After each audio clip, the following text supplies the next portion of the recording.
ઓટલો જીવનની વાતો સરળ ભાષામાં. નમસ્તે મિત્રો, હું છું ડૉક્ટર સીમા અને આપ સૌનું સ્વાગત કરું છું ઓટલા પર. આજે આપણે એક એવા વિષયની વાત કરવાના છે જે આપણને આપણા જીવનની સાથે જોડાયેલું છે, અને એ છે સુખ અને દુઃખ. આપણે જ્યારે કોઈને પણ આપણે પ્રશ્ન પૂછીએ કે તમારી લાઈફનો પર્પસ શું છે, તમારા લાઈફનું એમ શું છે, તો બધા જ લોકોનો અલગ અલગ જવાબ હોઈ શકે છે. પણ એ જવાબને આપણે જ્યારે કેટેગરાઇઝ કરીએ, એને અમુક કેટેગરીમાં રાખીએ, તો એ બે જ કેટેગરી આવે છે. બધાને સુખ જોઈએ છે, એ પછી કોઈ પણ પ્રકારનું સુખ હોઈ શકે. સુખની વ્યાખ્યા દરેક વ્યક્તિ માટે અલગ અલગ હોઈ શકે. અને દુઃખ નથી જોઈતું, અને ઓબ્વિયસલી દુઃખ પણ અલગ અલગ પ્રકારના હોય છે, તો એ દુઃખ પણ આપણને જોઈતા નથી. તો એમ સમજાય કે લાઈફનો પર્પસ સુખ જોઈએ છે અને દુઃખ નથી જોઈતું. તો એ દુઃખ છે શું? તો જ્યારે આપણે સનાતન સંસ્કૃતિનો, સનાતન ધર્મની વાત કરીએ, તો બહુ જ સુંદર રીતે દુઃખને કેટેગરાઇઝ કર્યા છે. એવું સનાતન ધર્મ કહે છે કે 3 પ્રકારના દુઃખ છે, ત્રિવિધ દુઃખ છે આપણા જિંદગીમાં. કોઈ પણ પ્રકારના દુઃખ હોય આ સંસારની અંદર, એ બધા જ દુઃખ આ 3 કેટેગરીમાં સમાઈ જાય છે. અને એ દુઃખ છે આધ્યાત્મિક, આદિ ભૌતિક અને આદિ દૈવિક. ઓબ્વિયસલી ઘણા મિત્રોને કદાચ આ 3 કેટેગરી ખબર ના હોય. એ આવનારા આપણા ઓટલાના એપિસોડ્સમાં આપણે એને ડિટેલમાં ચર્ચા કરવાની ટ્રાય કરીશું. પણ આજે આપણે એટલું સમજીએ કે જે દુઃખ છે એ 3 પ્રકારના છે. બધા જ દુઃખ જે પણ કોઈ હોય, કોઈને શારીરિક બીમારી હોય, માનસિક બીમારી હોય, કોઈને પૈસાની બીમારી હોય, કંઈ પણ હોય, કોઈને ઘરમાં બીમારી હોય, રિલેશનશિપનો પ્રોબ્લેમ હોય, કંઈ પણ હોય, એ બધા જ દુઃખો આ 3 ત્રિવિધ દુઃખમાં સમાઈ જાય છે. અને આ ત્રિવિધ દુઃખોને દૂર કરવા માટેના પણ અલગ અલગ ઉપાય હોય. કોઈ એક ઉપાયથી કે બધા દુઃખ તો જતા ન રહે ને. તો એટલા માટે આપણે આ ત્રિવિધ દુઃખોને દૂર કરવા માટે આપણે એના અલગ અલગ ઉપાયો પણ કરવા જોઈએ. આફ્ટર ઓલ ડૉક્ટર છું ને, બીમારી તો આવી જ જાય ને. તો એ દુઃખોને દૂર કરવા માટે આપણે અલગ અલગ પ્રયત્ન કરવા પડે. તો આ બધા જ દુઃખોને દૂર કરવા માટે આપણા જે શાસ્ત્રો છે એ બહુ જ મદદ કરે છે. તમે પાછા એવું કહેશો કે મને તો શારીરિક બીમારી છે, તો આ શાસ્ત્રો કઈ રીતે હેલ્પ કરશે? જરૂર, શાસ્ત્રોમાં આયુર્વેદા છે, બરાબર ને? અને એટલા બધા શાસ્ત્રો છે, એ શાસ્ત્રો ઘણીવાર ડાયરેક્ટ દુઃખોને દૂર કરે છે અને ઘણીવાર એ આપણને ઇનડાયરેક્ટ હેલ્પ કરે છે. હા, તો એ અલગ અલગ શાસ્ત્રોમાં આજે આપણે એક એવા શાસ્ત્રની વાત કરવાના છે જેનું નામ છે દેવી ભાગવત. હવે એના વિશે હું કશું જ નહીં કહું અત્યારે, કારણ કે હમણાં જ ઈસ્ટ લંડનની અંદર ઈસ્ટ લંડન અને એસેક્સ બ્રહ્મ સમાજ દ્વારા દેવી ભાગવત કથાનું આયોજન થઈ ગયું. અને એ કથાકાર હતા આપણા પરમ પૂજ્ય શ્રી આશીષભાઈ વ્યાસ. અને તમે બિલીવ નહીં કરી શકો, જે એમને કથા કરી છે, જે એમને ડિવાઇન વિઝડમને અમારા ઈસ્ટ લંડનના જે બધા જ દર્શક મિત્રોની સામે રાખી દીધું છે, એ શબ્દોમાં વર્ણવી શકાય એવું છે જ નહીં. પણ આજે આપણે કોશિશ કરીશું આપણા ઓટલા પર બેસીને એ જે કથાનું આયોજન થયું એના થોડાક અંશોને આપણે માણવાની કોશિશ કરીશું. અને પછી આવનારા જે આપણા વીક્સ છે, ઓટલા પર બેસીને કંઈક ને કંઈક વાતો તો કરવી જ પડશે ને. તો પછી ત્યારે આપણે એ બધી વાતો કરીશું. તો ચાલો આજે આપણે ઓટલા પર બેસીને માણીએ ઈસ્ટ લંડન અને એસેક્સ બ્રહ્મ સમાજમાં જે દેવી ભાગવત કથાનું જે આયોજન થયું, એ કથાના થોડાક અંશો માણીએ. અને પછી જો તમને જો ઇન્ટરેસ્ટ હશે તો આપણે એને વધારે ડિટેલમાં જવાની કોશિશ કરીશું. અને આપણા પરમ પૂજ્ય શ્રી જે આશીષભાઈ વ્યાસ છે એને પણ આપણા ઓટલા પર લાવવાની કોશિશ કરીશું કે આપણને એ એમના ડિવાઇન વિઝડમથી આપણે અલગ અલગ પ્રકારની જે દુઃખો છે એમાંથી મુક્તિ મળે એવો આપણને માર્ગ બતાવે. તો ચાલો શ્રોતા મિત્રો, વધારે એને ટાઈમ વેસ્ટ કર્યા વગર આપણે એને જોવાની કોશિશ કરીએ.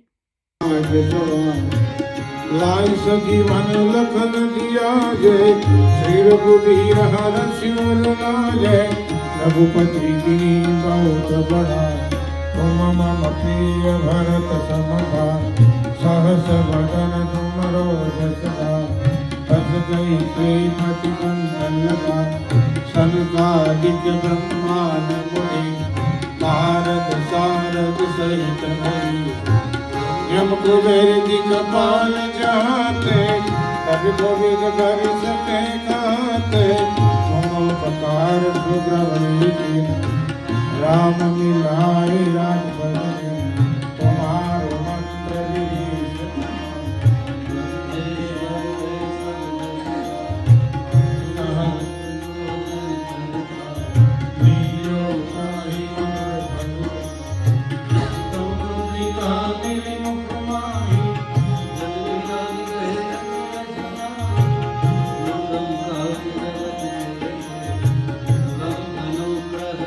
આજે આપણા ઈસ્ટ લંડન એન્ડ એસેક્સ બ્રહ્મ સમાજના પ્રેસિડેન્ટ મિસ્ટર સુભાષભાઈ ઠાકર. આજની જે દેવી ભાગવત કથા છે એનો બધો શ્રેય એમને જાય છે. ના ના, બધા હોલ કમિટી બધાની મહેનત છે બધાની. અને આ છે આપણા Sharadbhai president. Thank you very nice. કેવું લાગે છે અત્યારે ઓલમોસ્ટ કથા શરૂ થવાની તૈયારી બસ છે? હવે ધગસ છે, જરાક પેનિક થઈ ગયા છે, પણ વિલ બી ગુડ. બધા આવે છે માણસો, અને હમણાં પોથી આવશે, આપણે સામયું કરશું બધા સાથે મળીને, અને સરસ થઈ જશે. પહેલો દિવસ છે અને બધા આનંદને મોજ કરવાના છે. અને કેટલા દિવસોની તૈયારી પછી આજે હા, દિવસની રાહ અમે જોતા માર્ચ હતા. એપ્રિલથી કરી છે, છેલ્લા 4 મહિનાથી આની મહેનત છે, પણ સરસ થઈ જશે. બધાનો સાથ અને સહકાર છે, સરસ થઈ જશે. સીમા, યુ ડન ગુડ. બસ એ દિવસ આવી પહોંચ્યો છે અને હવે હમણાં આપણે પોથી યાત્રામાં મોટી જઈશું. યાત્રામાં જશો. Very good. सकल विघन करे तोर हमारे गुण प्रतिदे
જોઉં ત્યાં જો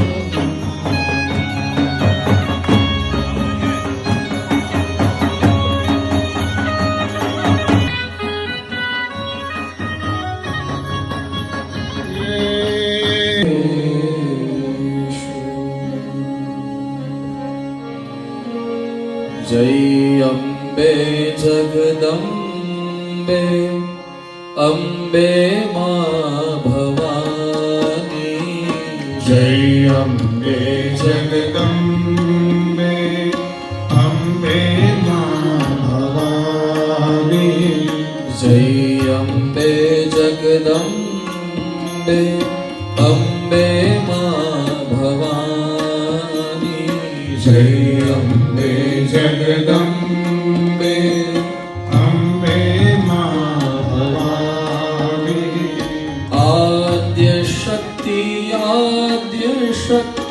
अम्बे मां भवानी आद्य शक्ति अम्बे मां भवानी आद्य शक्ति अम्बे मां भवानी आद्य शक्ति શાસ્ત્ર ક્યાંક ને ક્યાંક શ્રવણમાં થોડું દૂર રહી ગયું છે આપણાથી. ભગવાન વ્યાસે તો કૃપા કરીને એ વખતમાં આજથી હજારો વર્ષ પહેલા ભગવતીના ચરિત્રોની એક શૃંખલા દેવી ભાગવતના રૂપમાં આપણને સૌને આપી જ છે. પણ લોક હૃદયમાં ભગવાન રામ અને લોક હૃદયમાં ભગવાન કૃષ્ણની ચાહના એટલી કે અમુક શાસ્ત્રો જેનો અભ્યાસ બહુ જરૂરી હતો આપણા માટે, એ શાસ્ત્ર ક્યાંક ને ક્યાંક આપણાથી દૂર રહ્યા. એનું કારણ શું છે? ભગવાન કૃષ્ણની લીલા ચરિત્ર અત્યંત રસિક છે. ભગવાન રામનું ચરિત્ર પણ રસિક છે. એવું નથી કે દેવી એટલે કે ભગવતી માં અંબાનું ભગવતીનું ચરિત્ર રસિક નથી, પણ ક્યાંક ને ક્યાંક ઉપદેશની કથાઓ વધારે છે. ભગવતીએ જે બધા સાથે વાતો કરી, માએ જે ઉપદેશ આપ્યા એની કથા એટલી બધી વધારે છે કે જેના કારણે આ કદાચ શાસ્ત્ર આપણાથી દૂર રહ્યું છે. કારણ કે શું છે, આપણને કોઈ ઉપદેશ કરે ને એ ગમે નહીં. હા, કોઈ આપણી સાથે ક્રિકેટ રમ્યા કરે ને તો એ આપણને ગમે. કોઈ આપણી સાથે રમ્યા કરે, આપણી સાથે હસે, આપણી સાથે બોલે, એ આપણને ગમે નહીં. સાંભળો ક્યારે આ ત્રણ જ શાસ્ત્રની આગળ શ્રીમદ શબ્દ લાગે છે. કારણ શું છે? કારણ એટલું જ, ભગવતા પ્રોક્તમ, ભગવાને ખુદ ગાયું છે એટલા માટે શ્રીમદ શબ્દ લાગે. હા, જેમ શ્રીમદ ભગવદ ગીતા અર્જુનની સામે અર્જુનનો મોહ મટાવવા માટે ભગવાન કૃષ્ણએ ગાઈ, એટલા માટે એ સ્વયં પરમાત્માના મુખથી નીકળેલી કથા છે. ઉપદેશ છે, જ્ઞાન છે, વિઝડમ, નોલેજ કોના મુખમાંથી નીકળ્યું છે? સ્વયં નારાયણના. એટલા માટે શ્રીમદ ભગવદ ગીતા. પછી શ્રીમદ ભાગવત તો પ્રથમ ભાગવત જો કોઈ ગાયું હોય, આ સૃષ્ટિ નહોતી ત્યારે શ્રીમદ ભાગવત જો કોઈ ગાયું હોય તો એ ભગવાન નારાયણે બ્રહ્માજીને ઉપદેશ કર્યો છે, જે ચતુશ્લોકી ભાગવતની એક પરંપરા છે. ભાગવતના જ અંતર્ગત દ્વિતીય સ્કંદમાં ચતુશ્લોકી ભાગવત અહમેવાસમેવાગ્રે આદિ શ્લોકો, જે 4 શ્લોકો છે, એ ભગવાન નારાયણે ગાયું છે શ્રીમદ ભાગવત. એટલા માટે શ્રીમદ શબ્દ ત્યાં લાગે છે. અને દેવી ભાગવતની આગળ શ્રીમદ શબ્દ શું કામ લાગે છે? તો એટલા માટે કે આ ચરિત્ર ભગવાન વ્યાસે લખ્યું, પણ આની મૂળ ગાયિકા અથવા તો આ મૂળ જ્યાંથી આવ્યું દેવી ભાગવત છે ને, જેમ ભાગવત 4 શ્લોકોમાં છે ચતુશ્લોકી, એમ દેવી ભાગવત માત્ર અડધા શ્લોકોમાં છે. અડધા જ શ્લોકમાં માતાજીએ બધું જ સમજાવી દીધું. અને શક્તિ વધારે બોલે નહીં કોઈ દિવસ. હા, શક્તિ એનું કામ કરે. શક્તિ બોલે કોઈ દિવસ? આ લાઈટ એ એનર્જી છે, વિદ્યુત શક્તિ છે. એ બોલે કે હવે હું પ્રગટું છું? હા, નહીં. એ બોલશે નહીં, એ એનું કામ જ કરશે. એમ જ્યારે મહાલક્ષ્મી પ્રગટ થયા, દેવી ભાગવતમાં આગળ કથા આવશે. હું તો આ પૂર્વ ભૂમિકાના રૂપમાં ગ્રંથને પ્રણામ કરવાના રૂપમાં આ કહી રહ્યો છું.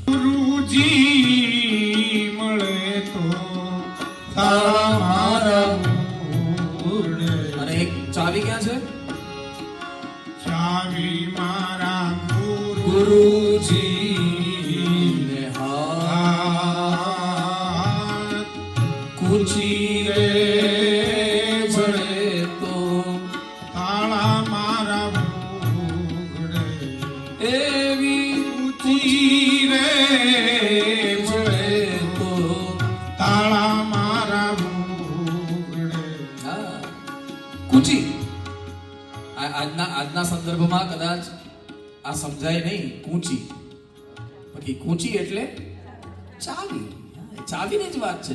જેમ એક ચાવી આખા 1500 ફૂટના બંગલાને ખોલી, એ બંગલામાં પછી 5 મિલિયન પૈસા પડ્યા, 5 મિલિયન પાઉન્ડ્સ પડ્યા હોય, 10 મિલિયન પાઉન્ડ પડ્યા હોય કે 50 મિલિયન પાઉન્ડ પડ્યા હોય કે લોટ પણ ન હોય, કાંઈ ન હોય કે કાંઈ પણ હોય, એ ચાવીને ભેદ નથી. એ ચાવી તો ખોલી નાખે સાહેબ. એમ શાસ્ત્રનો એક વિચાર, આ દેવી ભાગવતનો એક વિચાર. તમે ગમે એવું જીવતા હો, આજ સુધી ગમે એવું જીવ્યા હો, કંઈ પણ કર્યું હોય, કંઈક પાપ થઈ ગયું હોય, કોઈક અપરાધ થઈ ગયો હોય, કોઈ દોષ આવી ગયો, કંઈ પણ થઈ ગયું હોય, એ આની પાસે એક ચાવી છે. એ ચાવી જો રાઈટ ડિરેક્શનમાં ઘૂમી ને ईडनं या पराख्या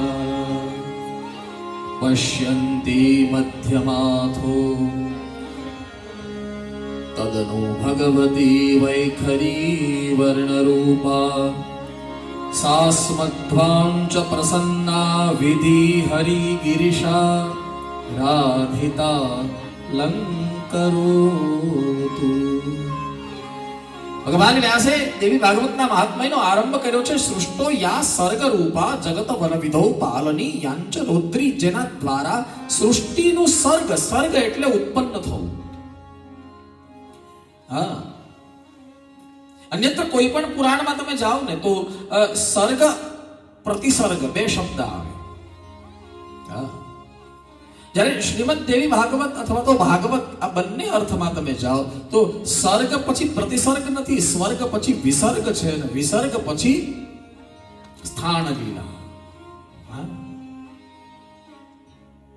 ઉત્પન્ન થવું અને પડી જવું એટલે કે મરી જવું, નષ્ટ થઈ જવું, તો એ સર્ગ અને પ્રતિસર્ગ થઈ ગયા. પણ વચ્ચે વધવાની ક્રિયા એનું શું? આપણે કઈ જન્મ્યા અને મરી થોડા ગયા છે. આપણે જન્મ્યા પછી હવે જીવન ચાલે છે, ધીમે ધીમે મોટા થઈ રહ્યા છીએ, વધી રહ્યા છીએ, તો ઈ છે વિસર્ગ. હા, તો અહીંયા વ્યાસજી કહે છે સૃષ્ટો યા સર્ગ રૂપ, જેના દ્વારા સૃષ્ટિ ઉત્પન્ન થઈ. હવે તમે મને જવાબ આપો, આજ સુધી તમે શું સાંભળ્યું? સૃષ્ટિ કોના દ્વારા ઉત્પન્ન થઈ?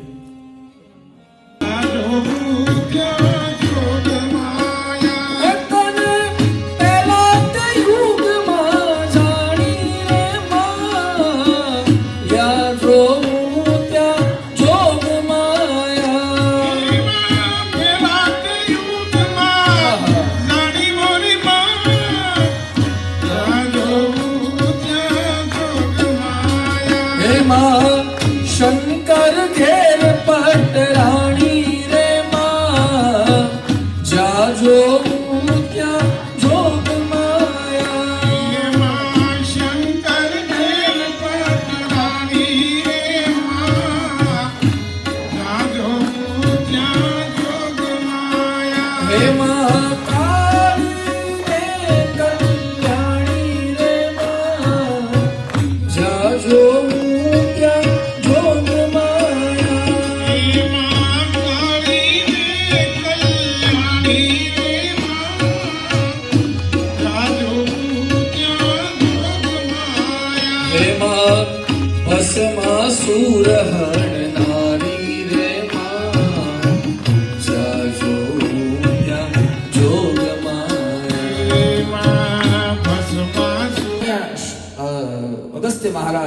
છે સ્કંદને એટલે કે કાર્તિકેય ભગવાનને કે ભગવાન મિત્રાવરુણ સંભૂતમ, મિત્રાવરુણ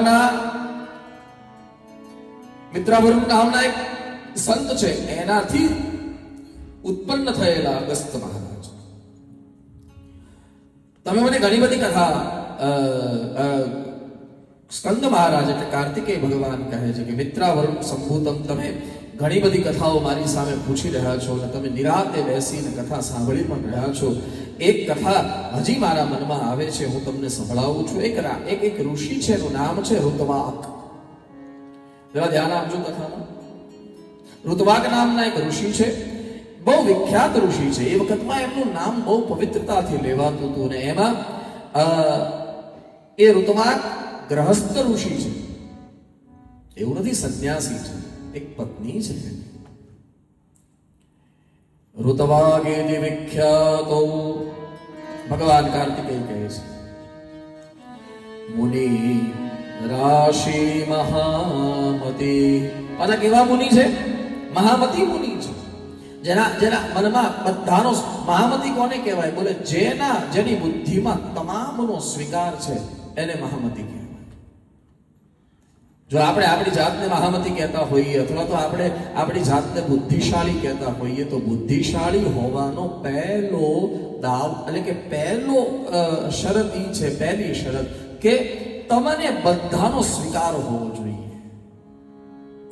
જબ બ્રહ્મણ્ય બુદ્ધિની વાત છે. પછી કોઈ કુમતી, જેવી રીતે રામાયણ કહે છે કે કુમતી સુમતિ કુમતી સબકે ઉર રહી, સુંદરકાંડમાં. બુદ્ધિ તો આપણા બધા પાસે છે, કોણ ના પાડે છે? પણ અહીંયા મહામતી શબ્દ વાપર્યો એટલે તમામનો સ્વીકાર છે. તસ્ય પુત્રો ભવેત કાલે, એમાં એક અત્યંત કઠિન નર્કમાંથી પણ પોતાના પિતૃઓને ખેંચી લે અને પાછા સ્વર્ગમાં પ્રસ્થાપિત કરી દે. એનું નામ પુત્ર. પુંગ નામના નરકાત તારયતી ઇતિ પુત્ર. એટલા માટે આપણે ત્યાં છે ને, આપણે ત્યાં કામના શું છે? એક સપૂત ભયો, બસ. તુલસીદાસજીએ પણ કહ્યું છે, એક જીનકે ઘરે એક સપૂત ભયો. કૌરવો 100 હતા પણ છતાં ધૃતરાષ્ટ્રને સંતોષ નહોતો.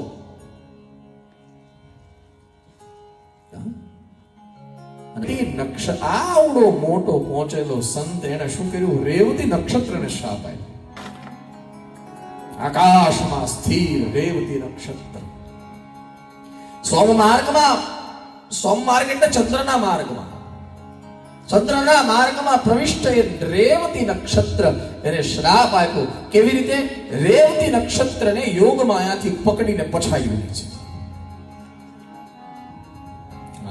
નક્ષત્ર તારાઓનું ઝુંડ નક્ષત્ર પછાડ્યું. ક્યાં પછાડ્યું?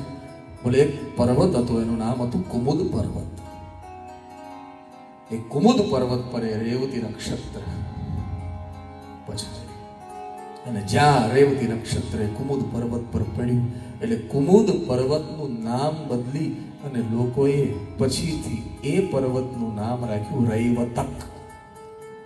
અને રૈવતક પર્વત એટલે આપણો ગિરનાર, જુનાગઢ. એનું નામ છે રૈવતક. હવે જ્યાં પછાડ્યું ને એટલે થયું શું કે પર્વત પર અત્યંત જોરથી પછાડ્યું આ નક્ષત્ર. હવે પર્વત સૂકો હતો સાવ, પણ જેવું આ નક્ષત્ર એની પર આવ્યું એટલે રમણીય થઈ ગયું. હે આનંદ આપવા વાળો આ પર્વત થઈ ગયો. અને એ ઋતવાકે માતાજીની આરાધના કરી આ પોતાના પીડાને દુઃખને દૂર કરવા માટે આ રેવતી નક્ષત્ર જે પછાડ્યું હતું પર્વત પર, એ પર્વત પર રેવતી નક્ષત્ર પડવાથી એક આભા ઉત્પન્ન થઈ અને એ આભામાંથી, એ તેજમાંથી એક દીકરીનો જન્મ થયો. એ દીકરીનું નામ છે રેવતી. જે રેવતી નક્ષત્ર હતું ને એનામાંથી જ એક દીકરી જન્મી, એનું નામ છે રેવતી. એ પર્વત પર, એ જ પર્વત પર એક ઋષિ રહેતા હતા, ગિરનાર પર, એટલે કે રેવતક પર. એનું નામ હતું પ્રમુચ. એ પ્રમુચ મહારાજની પાસે આ દીકરી ગઈ. હવે બહુ નાની દીકરી છે એટલે પ્રમુચ મહારાજે એને પોતાના આશ્રમમાં રાખી પુત્રી વત પ્રેમ કર્યો. જરા કથામાં ધ્યાન આપજો. અને ધીરે ધીરે એ દીકરી મોટી થઈને એ દીકરી એટલે હવે દીકરીને ક્યાંક પરણાવવી પડશે. ક્યાં પરણાવવું? કે પિતા પર જવાબદારી હોય કે દીકરીને એવી જગ્યાએ પરણાવીએ કે એ પરણ્યા પછી પિતાને કોઈ ઉપાધિ ન રહે એવી જગ્યાએ દીકરીને પરણાવી. હવે વિચાર કરવા લાગ્યા ક્યાં પરણાવું. ઘણા બધા રાજા મહારાજાઓ જોયા પણ કોઈમાં સંતોષ ન થયો અને પરિણામે યજ્ઞશાળામાં ગયા. યજ્ઞકુંડમાં અગ્નિ પ્રજ્વલિત હતો. એ અગ્નિની સાથે પ્રમુચે વાત કરી. ઋષિ પ્રમુચે કહ્યું કે મારી દીકરી માટે કોઈ એક એવો વર બતાવો કે જેના કારણે એ પણ સુખી થાય, હું પણ સુખી થાઉં. ત્યારે અગ્નિનારાયણે કીધું કે ચિંતા કરવાની જરૂર નથી મહારાજ, હમણાં થોડી વારમાં તમારા યજ્ઞશાળાની સામે એક ઘોડો આવીને ઉભો રહેશે. એ ઘોડા પર એક સજ્જન વીર પુરુષ બેઠો હશે, એનું નામ છે દુર્દમ. એ દુર્દમને તમારી કન્યા તમે પરણાવજો.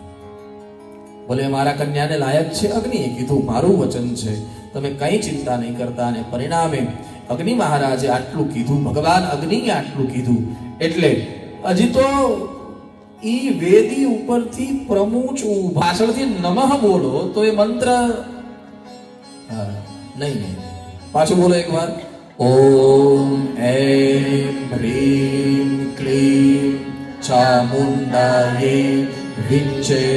બસ યજ્ઞમાં પણ આહુતિ જ્યારે આપવામાં આવે આ મંત્રને ત્યારે ઓમ એમ હ્રીમ ક્લીમ ચામુંડાયે વિચ્ચે સ્વાહા. હા, સીધું સ્વાહા, પછી કોઈ નમઃ કે નહીં. પણ કહેવાનો અર્થ કે આ 3 બીજ મંત્ર સાથેનો નવાર્ણ મંત્ર છે. તમને આપણને એમ પણ શંકા પડે બીજ મંત્ર એટલે શું? હા, બીજ મંત્ર કોને કહેવાય? બોલે એક બી વાવો એટલે આખો વડલો એમાંથી નીકળે કે નહીં? હા કે ના? તમે પછી બોલ્યા નહીં. હા કે ના? એક નાનું બી વાવો એટલે આખું એમાં, તો એનો મતલબ એમ થયો ને કે બીમાં જ આખો વડલો હતો. હા કે ના? એવી રીતે પ્રત્યેક દેવીનો એક બીજ મંત્ર છે. કદાચ આપણે આખો મંત્ર જપવામાં સમર્થ ન હોઈએ અને અનુષ્ઠાન પૂર્વક માત્ર બીજ મંત્રનો પણ જપ કરીએ ને તો જે કંઈ પણ પ્રારબ્ધની બહારથી મળવાનું હોય ને એ બીજ મંત્રના આધારે પણ મળી જાય. એટલા માટે એનું નામ છે બીજ મંત્ર, જેમાંથી બધું નિર્માણ થયું છે. એમ. હા, તમે પાછા બોલો તો એમ. પછી શું આવે? રીમ નહીં, હ્રીમ. હ ને ર જોડવાનો છે. એમ હ્રીમ ક્લીમ ચામુંડાયે વિચ્ચે. એક સરસ્વતીજીનો બીજ મંત્ર છે એમ. રીમ એ મહાલક્ષ્મીનો બીજ મંત્ર છે અને ક્લીમ એ મહાકાલીનો. આ નવાર્ણ મંત્ર દ્વારા આહુતિઓ આપી અને પરિણામે એ દુર્દમને ત્યાં દીકરો જન્મ્યો. એ સ્થિર છે અને સ્થિર રહેવાના છે. એ યુધિષ્ઠિર યુદ્ધમાં સ્થિર કોણ છે? બોલે હિમાલય. જે સમયે અંતિમ શ્વાસ લે ને ત્યારે એક પણ કર્મ એનું બાકી ન હોય એટલે ભગવાનને એને ભેટવામાં કઈ વસ્તુ નડે નહીં. હા બેટા, તું જે કરી રહ્યો છે એ તો ઘોર છે. પરીક્ષિતનું મૃત્યુ એ પરમાત્માની ઈચ્છા છે અને તું આની વાતમાં આવી ગયો. જ્યાં આની સામે આંગળી કરી ભાઈ બાપુ ધોતિયાનો છેડો પકડી નીકળી ગયો. અહીંયા ઊભું ન રહેવાય ને. પછી પ્રાયશ્ચિત એટલું થયું એટલે કે એટલો શોક થયો જન્મે જઈ, એટલો રડ્યો. એ આસ્તિક મુનિના ચરણમાં પડીને કહ્યું કે મહારાજ હવે મને આમાંથી બચાવો. બોલે મારું કામ નથી, હું કાંઈ નહીં કરી શકું. જતા રહ્યા આસ્તિક મુનિ. થોડો સમય થયો, આ ગ્લાની એટલી બધી વધી ગઈ. એક દિવસ સિંહાસન પર બેઠો હતો, રડતો હતો, પોતાના પૂર્વજોને યાદ કરીને રડે છે કે હું કોઈની વાતમાં આવી ગયો અને મારા પૂર્વજો ક્યારે પાપનું નામ લેતા હતા, નહોતા લેતા અને હું આ કરીને બેઠો. એમાં કોઈએ સમાચાર આપ્યા નજીકમાં ભગવાન વ્યાસ વિચરણ કરે છે. દોડતો ગયો, જઈ અને ભગવાન વ્યાસના ચરણોમાં પ્રણામ કરી જન્મેજયે પૂછ્યું કે બાબા મારા મહેલમાં પધારો. મહેલમાં, રાજ્ય મહેલમાં લઈ ગયો અને ત્યાં પૂછ્યું કે મારાથી આ કર્મ થઈ ગયું છે અને હવે એ કર્મમાંથી, આ પાપમાંથી મારે મુક્ત થવું છે, ગ્લાનિમાંથી મુક્ત થવું છે, મારા કર્મના વિચારમાંથી મારે મુક્ત થવું છે, કઈ ઉપાય બતાવો. અને પરિણામે ભગવાન વ્યાસે કીધું કે બેટા, કર્મના બંધનમાંથી અને કર્મની ગ્લાનિમાંથી મુક્તિ જોઈતી હોય તો એક જ છે. કયું? બોલે તું દેવી ભાગવતની કથા સાંભળી લે. અને પરિણામે જન્મેજય દેવી ભાગવતની કથા સાંભળવા તૈયાર થયો. બોલે વ્યાસજીએ કીધું કે વક્તા હું પોતે, કોઈ નહીં. અને પરિણામે ભગવાન વ્યાસ જન્મેજયને કથા સંભળાવે છે. તચ્છુત્વા વચનમ તસ્ય વ્યાસ સત્યવતી સુતઃ ઉવાચ વચનમ તત્ર સભાયામ નૃપતિમ ચતમ. જન્મેજયે પહેલો પ્રશ્ન પૂછ્યો, આદ્ય શક્તિ કોણ છે? કથા શરૂ થઈ એટલે પહેલો પ્રશ્ન પૂછ્યો, આદ્ય શક્તિ કોણ છે? જેને આદિ શક્તિ કહીએ છીએ, તમાદ્યા કહીએ છીએ, તમાદ્યા. અને પછી ભગવાન, જે મેં અત્યારે જ કથા કરી ને, એ પાછી એકવાર આવી કે એ આમ તો બ્રહ્મ કયો, પૂર્ણ શક્તિ કયો, જે કેવું હોય કે, પણ એ જે માર્ગે નીચે ઉતરે એ પ્રમાણે એના સ્વરૂપ બદલાતા જાય. અને અને અને આપણા કર્મકાંડ આદિ, વેદ આદિ અને બીજી બધી જગ્યાએ પણ ઘણી જગ્યાએ આ પ્રત્યક્ષ પ્રમાણ મળ્યા. સત્વ, રજ અને તમ. સત્વથી મહાલક્ષ્મી, બરાબર છે, રજોગુણથી મહાસરસ્વતી અને તામસ ગુણથી મહાકાલી.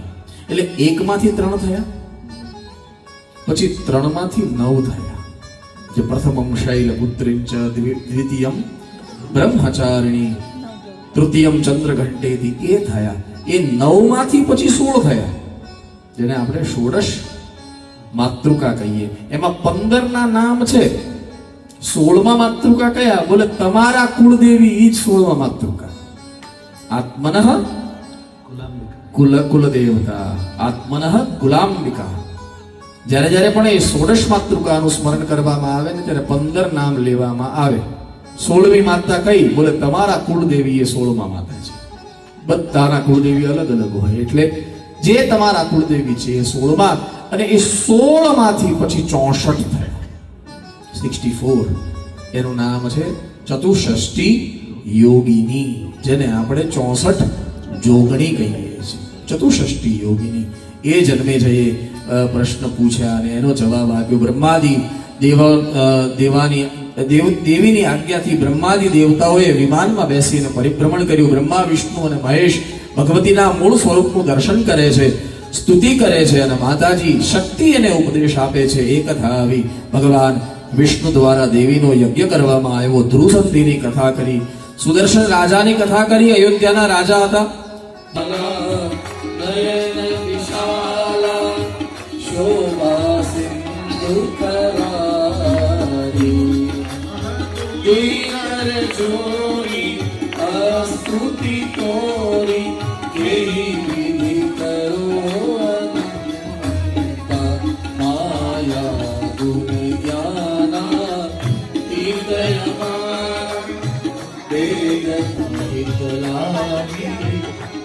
अनुरागी भयेउ प्रकट श्रीकंता ब्रह्मांड निकाया निर्मित माया रोम रोम प्रतिवेद करे भवो सोवासी यह उपहासी सुनत धीरमति थिर रहे उपजा जग ज्ञाना प्रभु मुस्काना चरित बहुत विधि कहीं कथा सुहाई मात बुझाई जही प्रकार सुत प्रेम लहे माता मोली सोनी डोरी ब्रज हुतात यह रूपा कीजे शिशु लीला अति प्रिय शीला यह सुख परमयनु श्री वचन सुजाना रोदन खाना होई बालक सुर भूपा भय प्रगट कृपा क्यों तो गोरी हालानी हाथी राम गावी लो क्यों तो गोरी हालानी हाथी राम गावी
श्रद्धा सतां कुलजन प्रभवस्य लज्जा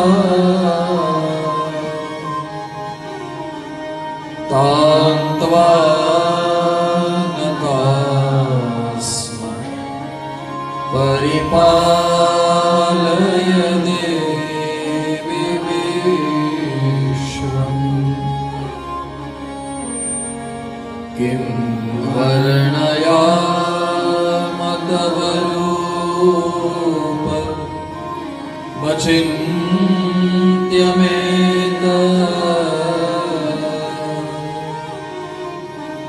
किं चादिवीर्य मसुरक्षयकारी किं चाहवेषु चरितानि तव कृतानि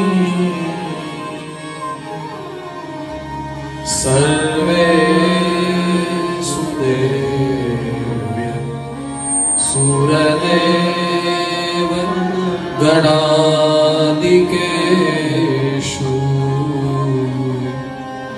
सर्वेषु देव्य सुरदेव गणादिकेषु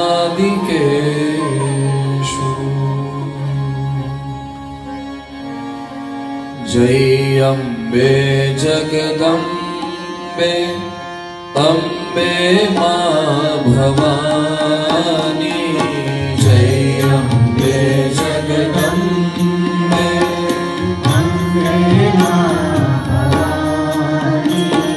જય અંબે શ્લોક છે અને મને એવી ઈચ્છા થઈ કે તમે મને અલાઉ કરો તો if you allow me if you don't allow me તોય હું કહેવાનો છું પણ દેવીને સમજવાની જે આપણે 3 દિવસથી ક્રિયા કરી રહ્યા છીએ દેવી કોણ છે ઘણા લોકો મને મળ્યા ઘણા લોકોએ મારી સાથે વાતો કરી, સુભાષભાઈ આદિ બધાએ મને ઘરે પણ કીધું, ફઈએ ને બધાએ, કે રસિક કથાઓ છે, આ છે, ઘણી બધી વાતો. મને ઘણા લોકો અંદર પણ મળવા આવ્યા. રસ્તામાં જતો તો ત્યારે ઘણા લોકોએ મને વચ્ચે ઊભા રહીને કીધું કે આવી કથા સાંભળી નથી, દેવી કોણ છે એને સમજવાનો આપણે પ્રયાસ કરીએ છીએ. એક શ્લોક એવો છે કે દેવી બહુ સહજતાથી સમજાય છે. દેવીના 4 રૂપની ચર્ચા છે. જી હા, યે તદ ચતુશ્ચયમ નિત્યમ, આ શ્લોક છે. સચ્ચિદાનંદ વિગ્રહ, જ્યાં જ્યાં પણ સચ્ચિદાનંદ શબ્દ લાગે, સચ્ચિદાનંદ શબ્દ તમે સાંભળ્યો હશે ભગવાન નારાયણ માટે, અને સચ્ચિદાનંદ શબ્દ વપરાયો છે એક દેવી માટે. દેવી કોણ છે? બોલે સતચિત અને આનંદ સ્વરૂપ છે. અને ભગવાન નારાયણ કોણ છે? બોલે સતચિત આનંદ સ્વરૂપ છે. તો એ જે સચ્ચિદાનંદ છે એને આપણે આપણી બુદ્ધિમાં ઉતારવા હોય, અથવા તો એનું દર્શન કરવું હોય તો ક્યાં જવું જોઈએ? હું થોડું કોમ્પ્લિકેટેડ નથી કરી રહ્યો, પણ દેવી તમને આ 7 દિવસમાં મળ્યા કે કેમ? દેવી ભાગવતની કથા સાંભળ્યા પછી એ આદ્ય શક્તિ તમને 7 દિવસમાં મળ્યા કે કેમ, એનું પ્રમાણ શું? અને હું ગેરંટીથી કહી શકું, વિડીયો રેકોર્ડ થાય છે છતાં હું કહી શકું, યસ, 7 દિવસમાં આપણને દેવી મળ્યા છે. એવું નહીં કે ભાસ થયો કે શક્તિના રૂપમાં હું વાત કરીશ, કે હું એવી કોઈ વાત કરીશ કે જે પ્રાસંગિક નહીં હોય. એટલે અથવા તો હું એમ કહી દઈશ કે તમને જે આનંદ મળ્યો ને એ જ દેવી છે, કે તમને જે શક્તિ, ચેતના, એ બધું એ ના. ફરી એક વખત એ શ્લોકનો પાઠ કરીએ. યે તદ ચતુશ્ચયમ નિત્યમ, નિત્ય એ વિગ્રહ છે. વિગ્રહ એટલે શરીર. આપણે ત્યાં દેવીના શરીરને શરીર નથી કહેવાયું. આપણે ત્યાં ભગવાનના શરીરને પણ શરીર તરીકે સંબોધન નથી થયું, કારણ કે શરીરને ઘણા બધા ગુણધર્મો લાગુ પડે, અથવા તો શરીર જન્મે, શરીર મૃત્યુ પામે, શરીર વધે, એને શરીર કહેવાય. જે અખંડ છે, નિત્ય છે, વ્યાપક છે, એને શરીર કેવી રીતે કહી શકો તમે? જે નથી વધતું, નથી ઘટતું, ધારે તો વધે, ધારે તો ઘટે, એને તમે શરીર કેવી રીતે કહી શકો? એટલા માટે મને રામાયણમાં સીતાજી દ્વારા જ્યારે ગૌરી માં ભગવતી ગૌરીની પૂજા થઈ ત્યારે એક શબ્દ ગમ્યું. હા, આપણો મૂળ રાગમાં શિવરંદી કરો. હા, જય જય ગિરિવર. જ્યારે સીતાજી રામ દર્શન કર્યું એ વનમાં અથવા તો એ ઉદ્યાનમાં, ભગવતી સીતાએ રામ દર્શન કર્યું, ને રામ દર્શન કર્યા પછી ગયા હતા, એકચ્યુઅલી ગયા હતા, હકીકતમાં ગયા હતા દેવીની આરાધના કરવા, અને વચ્ચે રામ દર્શન થઈ ગયું અને રામ મનમાં વસ્યા. અને દેવી પાસે પહોંચી અને જ્યારે દેવીની પ્રાર્થના કરી ત્યારે એક દેવી બીજી દેવીને બિરુદ આપે છે. જો તો ખરા, ત્યારે શું બોલ્યા? જય જય ગિરિવર રાજ કિશોરી, જય મહેશ મુખ ચંદ્ર ચકોરી, જય ગજબન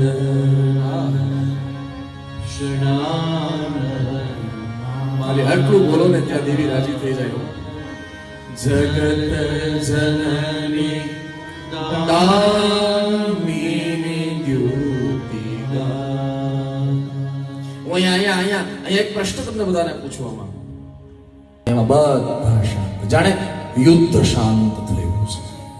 એક પ્રલય આવ્યો ને પ્રલય બિલકુલ શાંત થઈ ગયો. એક માણસમાં પ્રચંડ ક્રોધ આવે માણસને, અને પછી અચાનક માણસ એકદમ શાંત થઈ જાય. કોઈ પણ પ્રકારનો કોઈ વિચાર નહીં માણસમાં, માણસ શાંતિથી બે. એવું વાતાવરણ છે. મારી સાથે ગાજો, ગાજો એટલું જ નહીં, તમે રેકોર્ડ પણ કરી રહ્યા છો, એને સાંભળજો, એને એને એને કંઠસ્થ કરજો. ગત કીર્તિ મતિ સ્મૃતિ ગતિ કરુણા દયાત્વમ.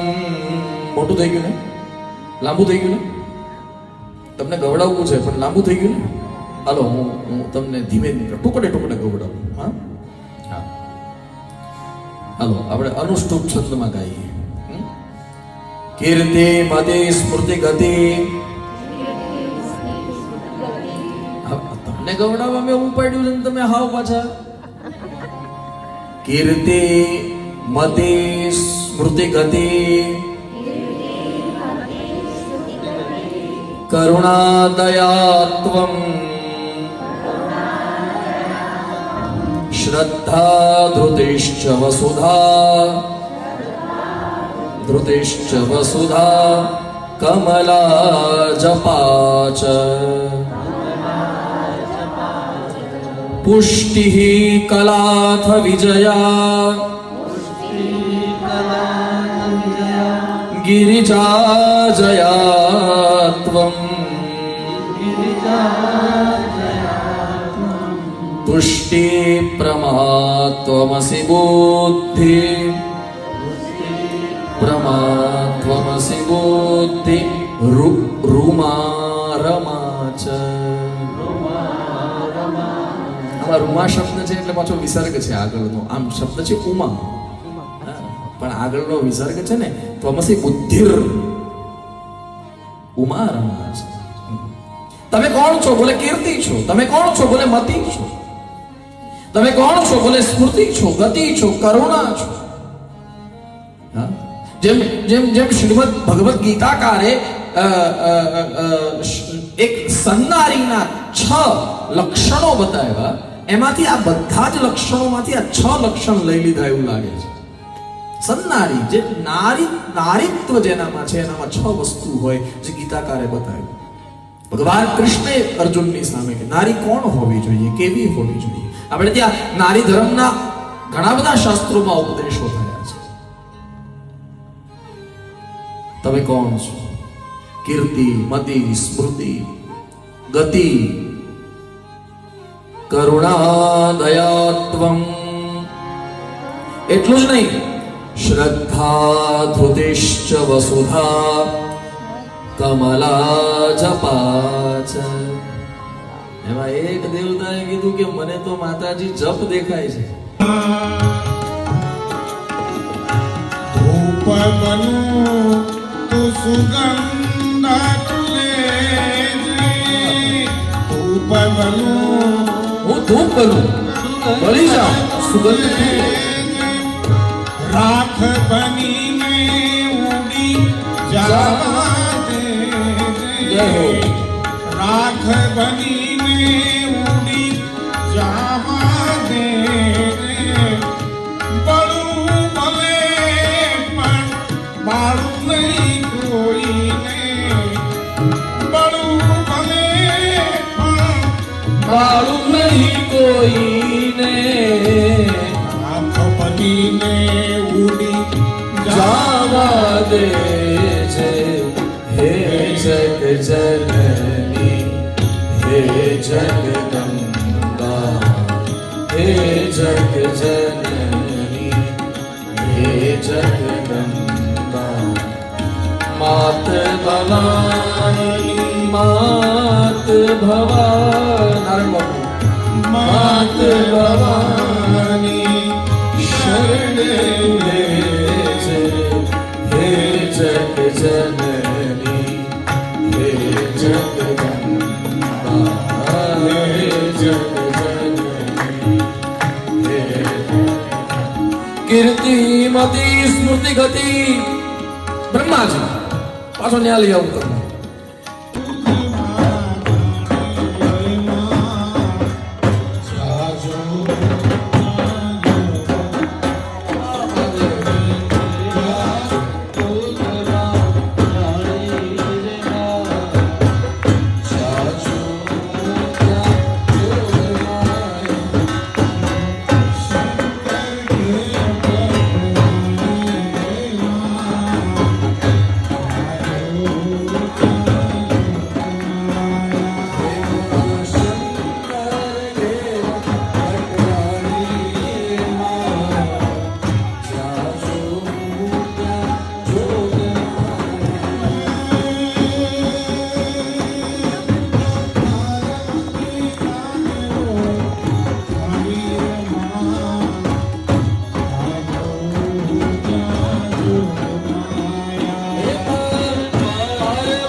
2 વર્ષ પછી લગ્નનો અર્થ શું છે? લગ્ન કોની સાથે થાય? આવા ઘણા બધા પ્રશ્નો આજની યુવા પેઢીના મનમાં છે. અને અત્યારે હું પણ બહુ વિવેકથી એક વાત કહું કે યુવા પેઢીએ જે લગ્નનો અર્થ અત્યારે કરી નાખ્યો છે ને એ જ ખોટો છે. એટલા માટે લગ્ન ટકતા નથી. ખોટો છે. સ્વામીજી આ જ પ્રકરણમાં એક શબ્દ લખ્યો છે, કલ્યાણ કાજ વિવાહ મંગલ. વિવાહનો અર્થ છે કલ્યાણ, શ્રેય. કોનું કલ્યાણ? બોલે જે એકબીજાનો હાથ પકડી રહ્યા છે એ એકબીજાનું તો કલ્યાણ જ, પણ એ બંને પરિવારોનું પણ કલ્યાણ થાય એવી રીતે જીવન જીવવું, એનું નામ છે વિવાહ. એનું નામ છે લગ્ન. આપણે બહુ લાંબી વ્યાખ્યામાં શું કામ જવું જોઈએ? શું કામ જવું જોઈએ? એટલે પાણીગ્રહણનો અર્થ છે હાથ પકડવું. મેં આગળ પણ કીધું હતું કે પાણીગ્રહણ હસ્તમેળાપનો અર્થ શું છે? બોલે દીકરો દીકરીને અને દીકરી દીકરાને એક કોલ આપે અથવા તો એક કમિટમેન્ટ કરે કે આજથી આપણે રિસ્પોન્સિબિલિટી એક્સચેન્જ કરીએ છીએ. તારી રિસ્પોન્સિબિલિટી મારી અને મારી રિસ્પોન્સિબિલિટી તારી. ક્યાંક એવું હોય સાહેબ કે કોઈ એક પાત્ર તરફથી રિસ્પોન્સિબિલિટી નિભાવાતી હોય પણ બીજું પાત્ર એ રિસ્પોન્સિબિલિટી નિભાવવામાં ક્યારેક ઉણપ આવે અથવા તો એ બરોબર ન કરી શકતા હોય ત્યારે લગ્ન ડામાડોળ થઈ જાય. બાકી બે જો પોતાની બિલકુલ સંભાળે તો હાથ પકડવાની ક્રિયા છે.